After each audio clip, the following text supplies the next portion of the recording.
gender equipment to the public.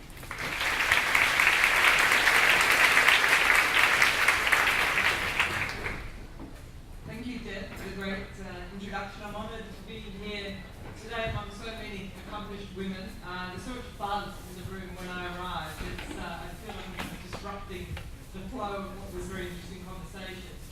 But my task is to talk a little bit more about where we are globally on gender equality, picking up on some of the themes we've heard about here, in particular on the political leadership side. I think there's a lot to celebrate. I think that the fact that now gender equality is recognised for its intrinsic importance as a development goal, that women and men, boys and girls should have equal economic, legal, social, political, and personal rights is being broadly embraced around the world. The other side of the coin is that we also know, and there's an increasing accumulation of evidence, that when men and women are equally empowered, there are huge economic benefits as well. Not only to the women and their families, but also to communities and society.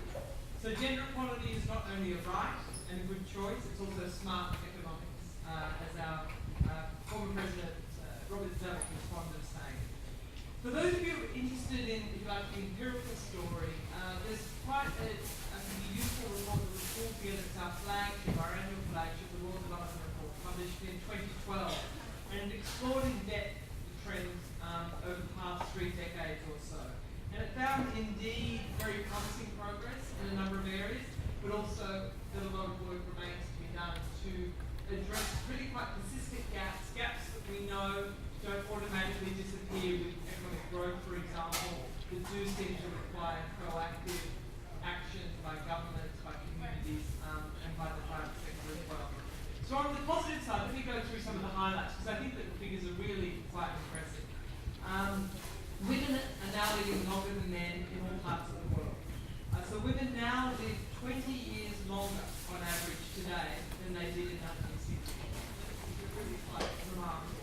We've also seen the fastest decline in fertility over the same period, from an average of around 5 children per woman to about 2.5.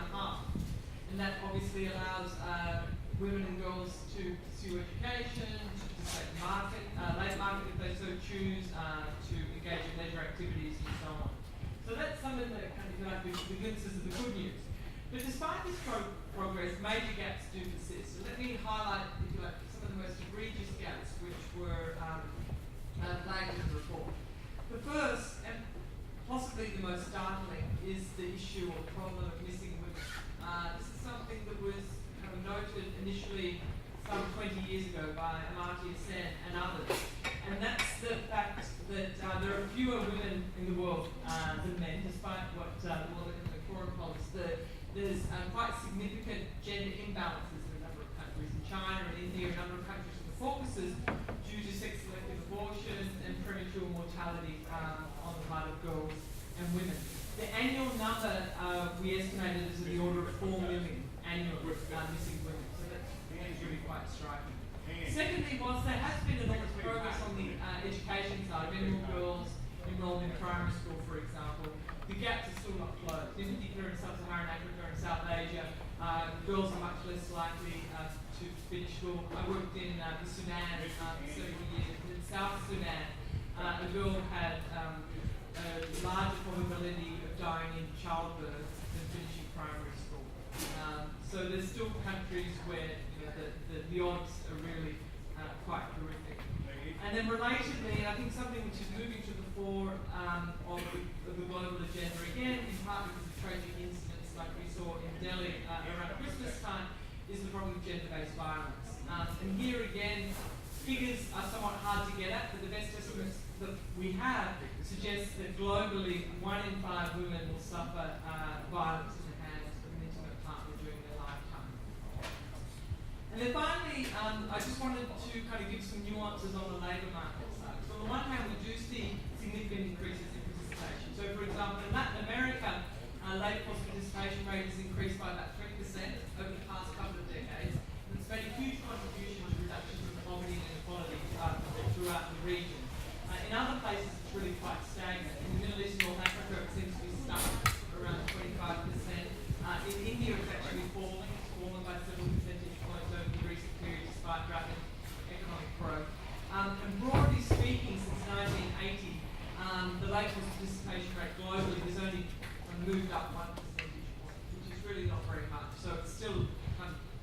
usually around 50 or below 50%, compared to about 80 or so for men. And then finally, of course, there's the issue of, if you like, glass ceilings and vertical segregation as well, in terms of the absence of women, or the relative absence of women from high-profile kind of positions of power in many countries around the world. Only 1 in 5 national kind of representatives in parliaments are women. I think that the share in the US is slightly lower now, it's around 16% or so. Whereas in, for example, Rwanda, one of the reasons Rwanda does well in the World Economic Forum's work is that theirs is up around 54% in terms of female representation in parliament. The share of women in senior management globally is still below a quarter, it's only 24%. So clearly kind of the benefits of enabling kind of equal rights and equal pursuits of opportunities not being fully realised. And there's, I think, a good accumulation of evidence now about the benefits of diversity. So the benefits of having, for example, women on boards in terms of performance, including in the context of recessions. There's interesting work from the developing world about the value of having women participate at the community level. In India, some 2 decades ago, they introduced quotas at the village level to require a minimum share of women in decision making in kind of district and village level kind of governments. And it had huge benefits in terms of the types of decisions which were being made, the quality of the public goods which were being provided, and services. So not only enabling women to participate, but also benefiting their community more broadly. And this has been documented through quite careful empirical work. Encouraging female leadership, I think, is very important. Something which is not kind of traditionally been within the World Bank mandate, but something where we're trying to do what we can to support this over time, to enable, encourage the design of policies and programs which allow for greater female participation. One initiative which is currently underway, which might be of interest, is something known as the Equal Futures Partnership, which actually comes out of the White House. We hosted the most recent convening in some 20 countries now, where the governments can't basically commit to measures, concrete measures, to promote female economic opportunities as well as political participation. So, for example, Australia, my home country, is a member, so they've committed to a 40% target of having women on boards in public sector companies. Sierra Leone is an example, and the finance minister was kind of surprisingly passionate about what needs to be done and the importance of undertaking concrete measures. And here again, they're introducing quotas at all levels of government there. On a more personal level, though, I feel that there's a lot that we can be doing to promote and encourage female leadership within our organisations.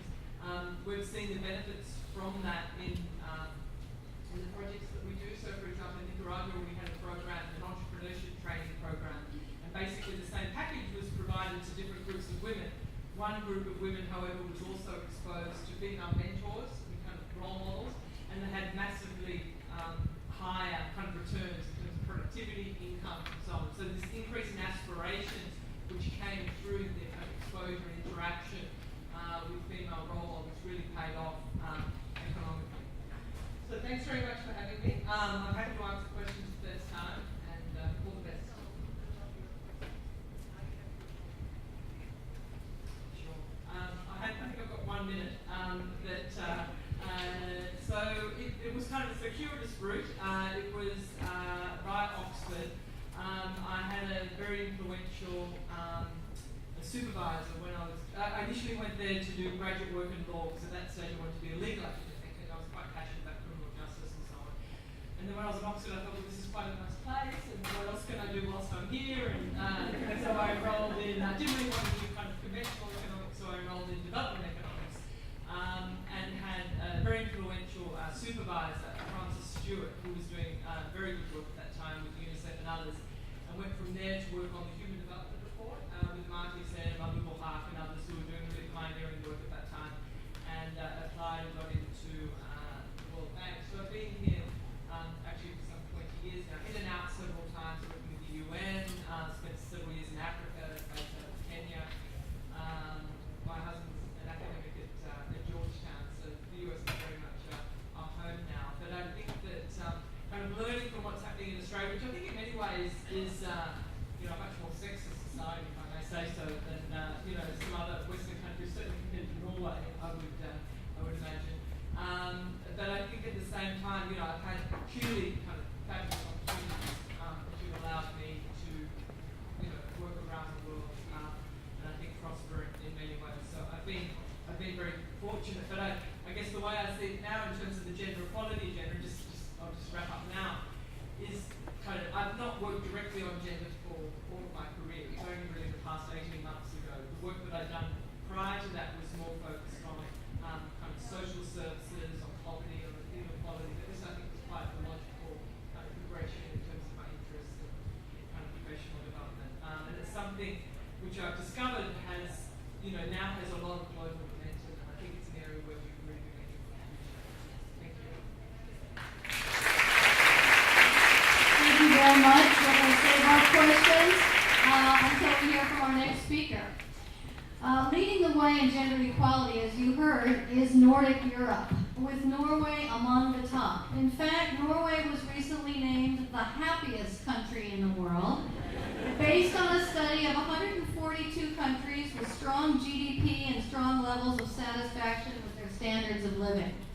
Dropping 3 spots this year to number 14 was the U.S., despite the highest disposable income for any country measured. So what's going on in Norway to have 95% of people say they are satisfied with the freedom to choose the direction of their lives? Not coincidentally, Norway and the Nordic region are also judged to be the very best countries for women, scoring highest on overall equality and well above the U.S. at number 17. Norway is in the top 10 for women in politics as well, with women occupying 40% of political seats, while the U.S. is in 80th place, with women only occupying 17% of political seats. To shed some light on how they are doing things in Norway and making such progress, I'm honored to have with us today the Deputy Chief of Mission from the Royal Norwegian Embassy, Ms. Lila Jackellen. Ms. Jackellen has served as Assistant Director General at the Embassy in charge of the section for gender equality and global initiatives, and was Assistant Director for the section for international development, where she focused on gender equality, migration, and anti-corruption. Today, as Deputy Chief of Mission, we are honored to have Ms. Jackellen share her personal story and insights on how do they do it in Norway. Ms. Jackellen.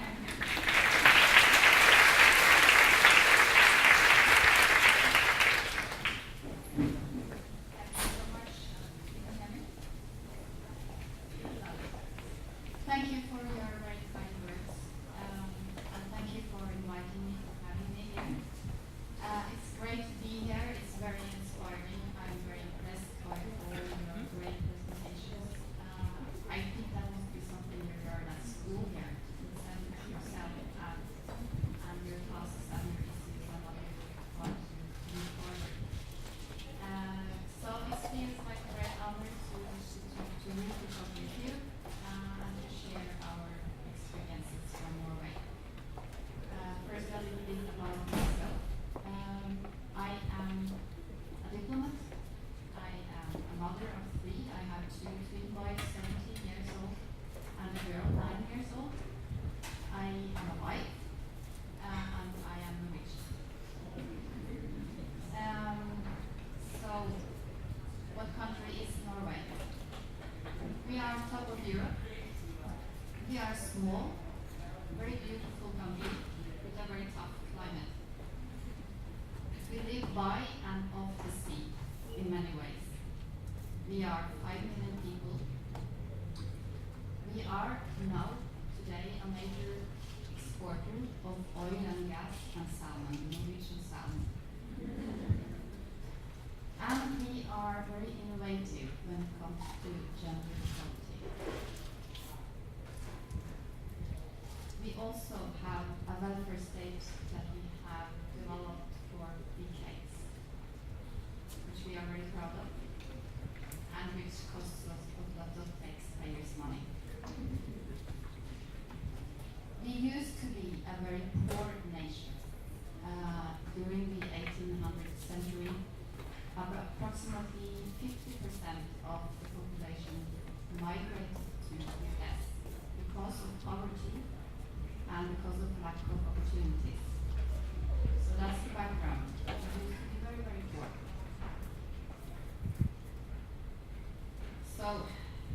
like to say a little bit of how we have done it, where we are today, our experiences. Maybe a little bit also about the Foreign Service, since I am from the Foreign Service. The first female diplomat was recruited to the Foreign Service in Norway in 1939. It took 20 years almost before the next one was recruited. In 1970, the Foreign Service started to, we had a policy saying that at least 40% should be female if they were qualified. Same like at the same level. Today, after decades of this policy, we have 26% female ambassadors. So it takes time, also for a country like Norway. It takes a lot of time.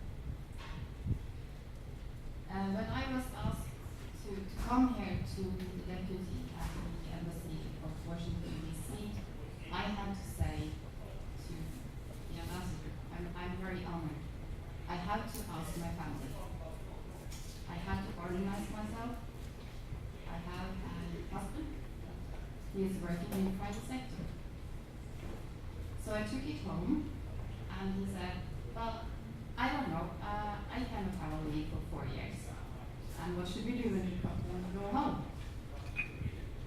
So he took the question to his employer. He was very lucky, he got 2 years leave. From the private sector, he will have his job back when he returns to Norway. That is not the normal situation. I asked my mother-in-law, would you come to help me the first year? And she said, yes, great, I would love to go to the US. So here I am with 3 kids, 2 dogs, and a mother-in-law.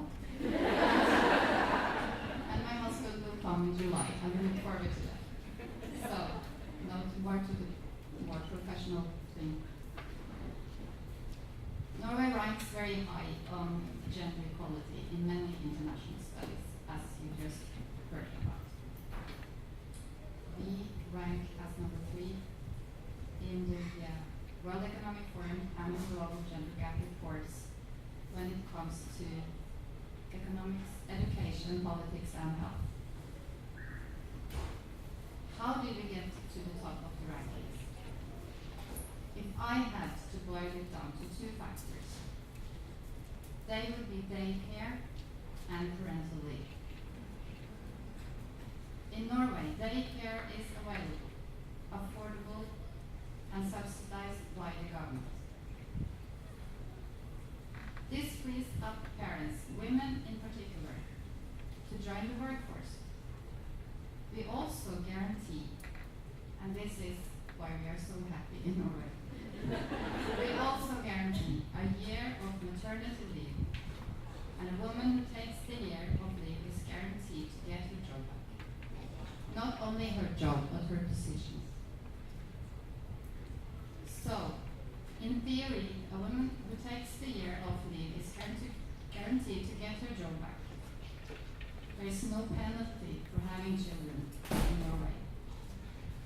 We know that we will have time to bond with the baby or babies and be able to return to our job after the leave is over. We also know that we have daycare to take care of our children when we are working. I should also mention that the fathers are encouraged to bond with their newborns as well. A portion of parental leave is set aside specifically for fathers. And if they don't take it and use it, they will lose it as a family. So there's the strong incentive.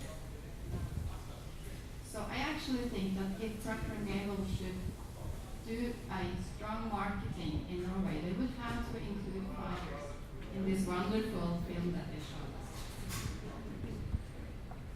So how did we get there? We might assume that striking oil in 1969 provided the financial windfall needed to fund the social welfare system that helps bring women into the workplace. And the oil money helps, of course it does. didn't start there. As I mentioned, we were a very poor country.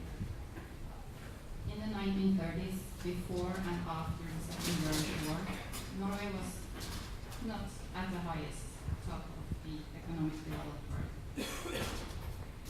The infrastructure was in very bad shape. But there were made a lot of different but difficult political decisions to create a cradle-to-grave welfare system that would provide a safety net for all its citizens in Norway. To help make that possible, women were encouraged to work. That didn't come, automatically. It was a fight also. And it was partly ideological, but it wasn't only ideological. It simply, as Jenny and Bugman explained, it made sense.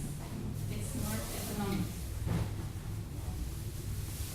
If you include and involve as many as citizens in the workplace as possible, the economy will grow. So today, approximately 70% of women work. Are we perfect? No, far from it. We have our share of gender-based violence. There's still significant wage gap between women and men in Norway. We don't have many female entrepreneurs.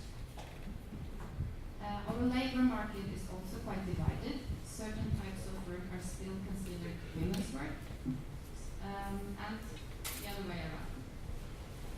But we're trying to break down the traditional gender roles in the workplace, but it's taking its time. Another thing that takes time is breaking down the so-called all-boys network. This is a particular problem at the higher levels of corporations, as we know. Corporate boards have traditionally been run by men, and people tend to hire people who remind them of themselves. So boardrooms have continued to be male-dominated until we tried something different, innovative thing. The law in Norway now requires most corporate boards to have a balance of men and women. At least 40% of the members of most corporate boards in Norway must be women. The penalty for failure to comply is steep. A company that doesn't have enough women on its board of directors in Norway is to be sold. It's a tough policy. This was very controversial when it was introduced, and it was introduced by a minister from a conservative party, mind you. So far, no companies have been dissolved. We have women on corporate boards, and the Norwegian economy has not collapsed. In fact, it continues to hum along. Does the Norwegian model offer a one-size-fits-all solution that all countries can use to achieve gender equality and economic strength? Absolutely not. I don't think so. We are a small country with a relatively homogeneous population, which can make it easier to reach consensus and put plans into action. But I do hope that Norway's success can provide some inspiration and suggest that gender equality can be achieved and is something worth working toward. If I should point out 3 things that is important to remember, the first one would be that political leadership, or leadership in general, is necessary. You need to have a commitment to gender equality at the highest level. Secondly, competence and knowledge. How to make things happen. What is working? Why is it working? This is also about competence. And coming with competence is monitoring. What is measured gets done. Lastly, you need the will to make the right priorities. You need to put your money where your mouth is. Thank you.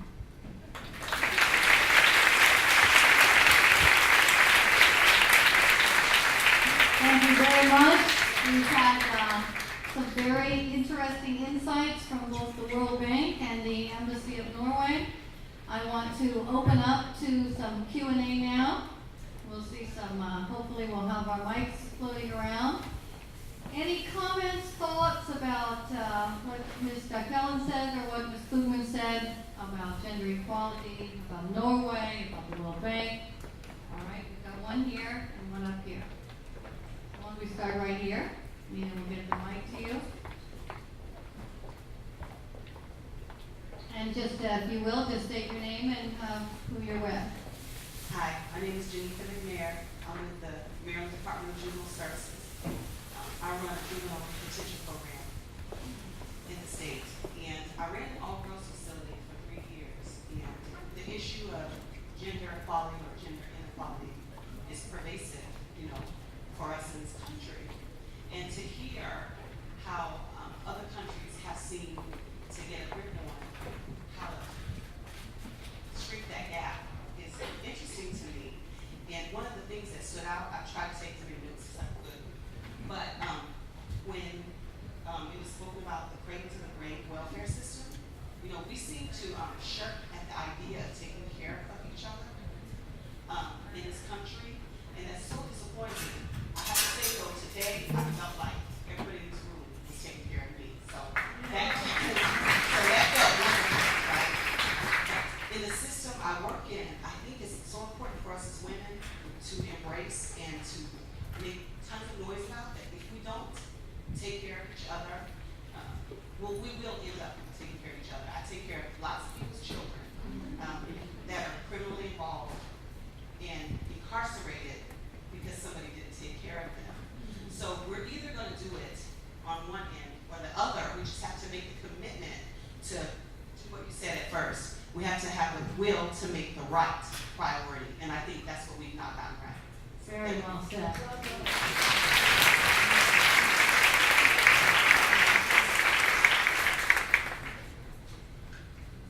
Hi, I'm Monica Barricos. I'm from My City for Her Media.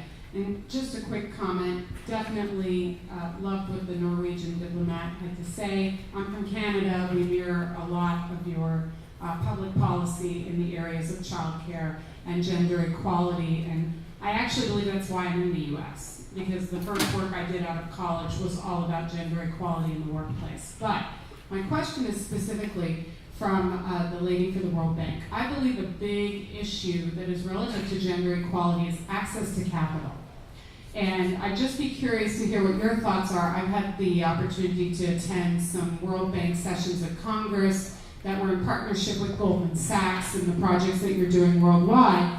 But just what your thoughts from where you are in your position, how this issue is being addressed here versus elsewhere in the world. You mentioned Asia and Africa being ahead of us in some ways in terms of gender equality. What is your thoughts in relation to access to capital? Thanks for the question.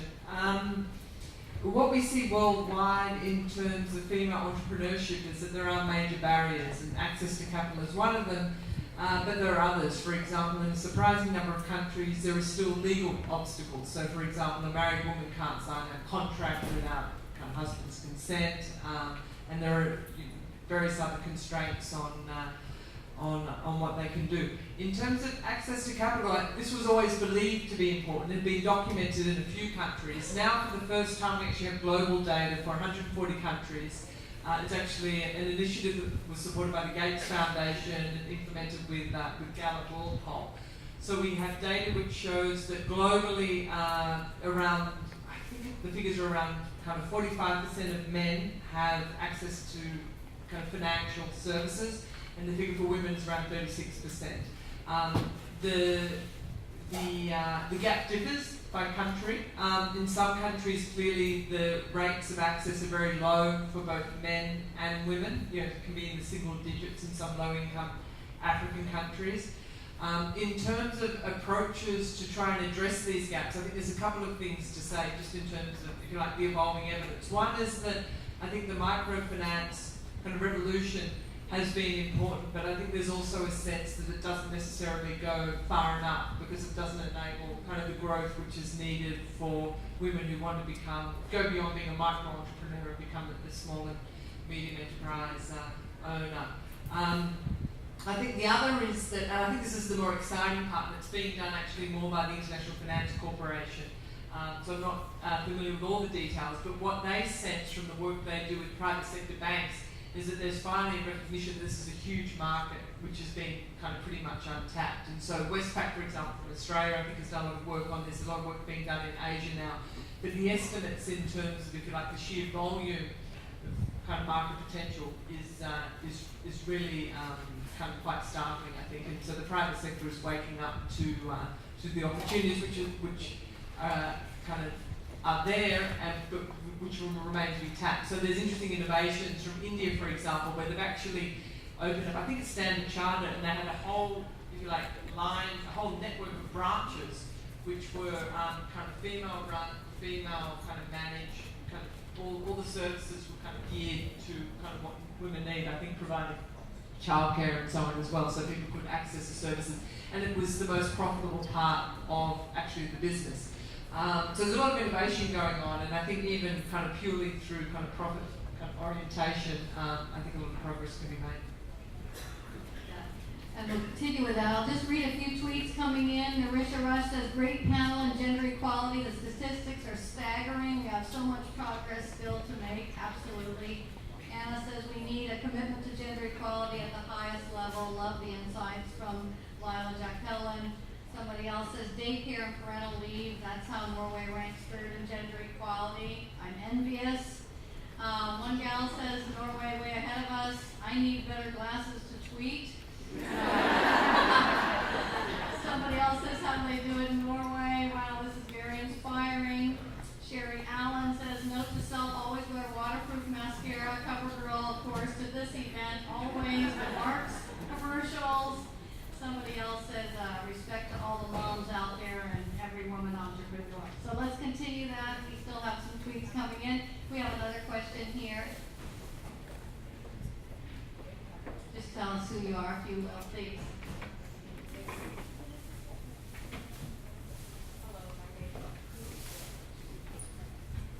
Just have her hold the top of it, above the blue. Above it.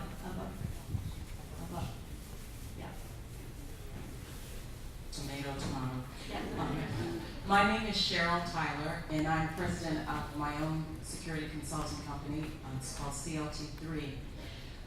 We do a great deal of work internationally. We're trying to break in more and more. And I've traveled to Indonesia a great deal, and despite what a lot of people may believe, the women are very progressive in Indonesia. My question to you is, in the studies that you've seen and are doing, what are the businesses that women are going into, are starting and creating there? Say in Indonesia, and I just went to Africa, Northern Africa in December. And the reason I ask is because there is a lot of opportunity for women overseas, but I think Americans are still kind of apprehensive about stepping outside the waters of going overseas. But there are so many women that have businesses over there, and I'd like to find out what are the areas.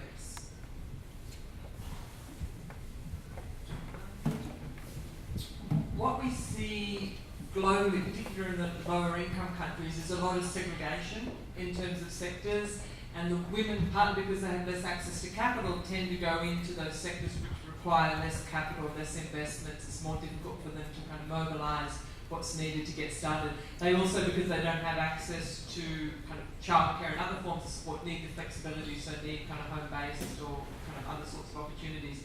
So what we see that in a number of countries is they're basically informal enterprises, kind of low productivity, often low profit areas in retail, in trade, in kind of petty kind of manufacturing and so on.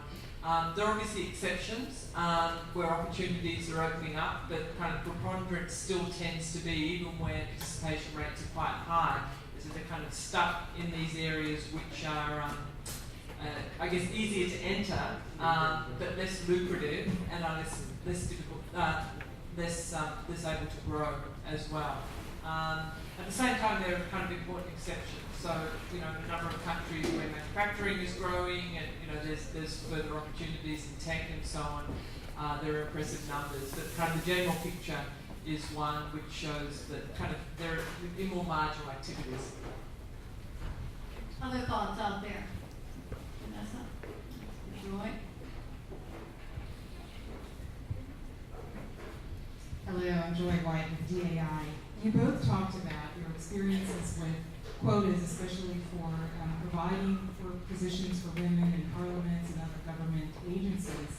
And I just want to know what your experience is with providing supports for women who perhaps came into those positions without, having anyone to follow. What sorts of supports have been provided, training, mentoring, and that sort of thing? Dr. Helen, you want to start with that one? Yeah.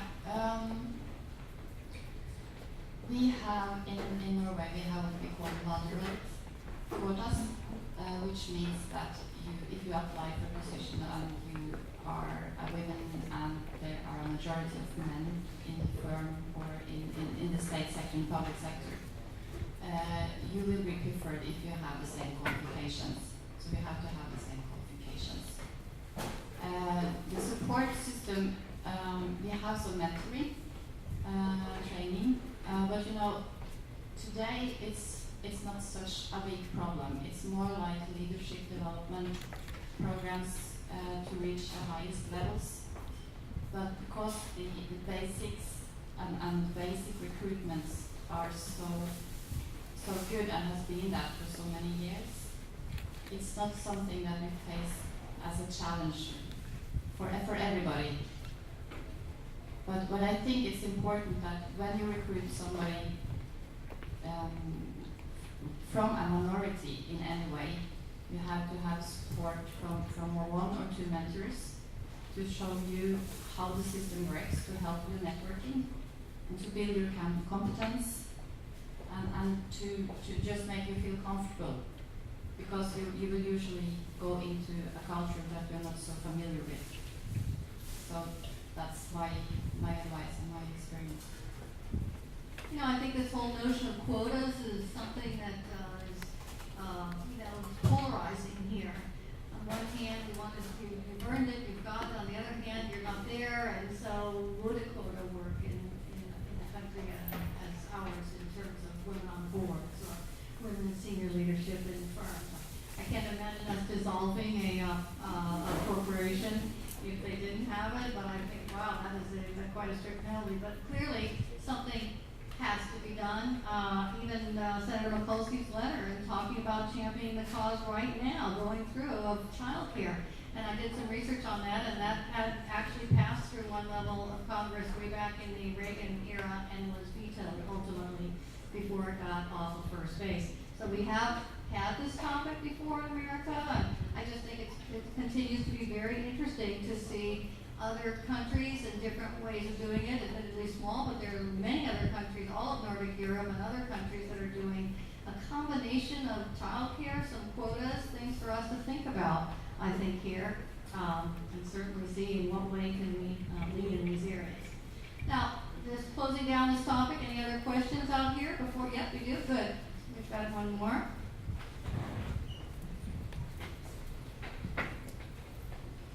Hello, my name is Sarah Lee, and I work for Point Grease Credit Union. I am a commercial loan officer, and I do loans to small businesses. And I just wanted to say I appreciate everything that's going on today. Even though it's on a global level, I can still relate to what I do every day. I'm beginning to live on a diverse clientele, people from different areas, different parts of the country, different parts of the world. So all of the input has been very beneficial to me. One thing I did want to say was that I'm seeing more women come in for small business loans. What I'm finding is that people do hire like people, and it seems like sometimes people connect and lend to those that are in similar fields that they understand. So being a woman and entertaining women that are starting a business, I'm seeing a lot more women come in. And earlier somebody mentioned the types of businesses seen women who are buying tow companies. I've seen women who are having import-export businesses, even at a smaller level. So women are venturing into different areas that is not always daycare centers or home-based businesses. They're really getting into, especially here in Baltimore, businesses that haven't been types of businesses you would think women would have now. So I'm beginning to see it at the grassroots level dealing with women. But one thing I do know that because people lend to like people and people promote like people, that the micro organizations and networking events that involve women and them connecting other people so that they can grow their businesses. It's sort of like being done on a micro level. Then I see it growing and growing and growing and becoming a bigger business and with better connections. So it's kind of, when we have a situation, it's kind of up to us to build us. I think that's basically what I wanted to say. Thank you. I think that's definitely true. All right, unless there are any other questions at this point, let's give a, oh, there is one. Where are we? Oh, Rebecca. You yell really loud or wait for Nina? I'll just be loud. All right, be loud. Okay. I know it's a tricky question. Year after year, we're always so moved by Mark's contribution and the focus on women in the advertising and marketing. My question is, does P&G provide quality childcare? And if they did, at the time that you chose to take the responsibility of family, do you think we would still be there? That's a good question. Those in here, does P&G provide childcare? And if they don't, and if they didn't when I left, might I still be there? I don't know about today. I know P&G is very progressive in terms of women on boards and women corporate leadership and moving. My guess is that childcare is probably not yet a major factor. I know they do have special, and we have somebody in the audience as well, programs for women that need to take a little bit of extended leave, also women that need to work on flexible schedules. These were not choices available for me 12 years ago. Might I have stayed? I think I might have. I just, having adopted my daughter in China and come back, and I went on, shortly afterwards, what would have been probably my most thrilling business trip. I actually went to Paris. I had 2 meetings with cosmetic houses there that went very well. We signed deals with Procter & Gamble. I went with a friend, and I stayed with 2 friends. So it really doesn't get better than that. And the whole time I was gone 5 days, I missed my daughter so much that when I came back, I said, I gotta get out of this airplane business. And had I had a different job and not Vice President of Global Alliances and Licensing and not one that was requiring me to be in 50 countries, pretty much every other year, then I think I might have taken up on that. I really think that this whole issue of childcare is going to be huge, and we've got to really understand it and don't, view it as something, oh, geez, it's going to be a terrible situation, another government-run program, who wants to put your kid there? I can imagine even your thoughts and my thoughts, but I think ultimately corporations, if they gave the women a choice, they may make another choice. Now, who knows what would have happened? You can't roll back the clock, and I'm thrilled to lead a great nonprofit and meet with women like you every day, and men as well at CEO levels. So, but I think we have so much progress to make. It's going to start with us. We're in our 7th year. We started off with our Women Spanning the Globe with a vision of getting 20 women in a room, and hoping that we could network with each other and share best practices and trials and triumphs and tribulations. And we've grown to 300 plus, and our real goal is that each of you go back and inspire and include and elevate hundreds of women on your own and others, and educate the men around you about not only just the rightness of all of what we're doing, but the business and economic opportunity, which we know rings bells both in the corporate sector and in government. So let me thank this panel. A round of applause.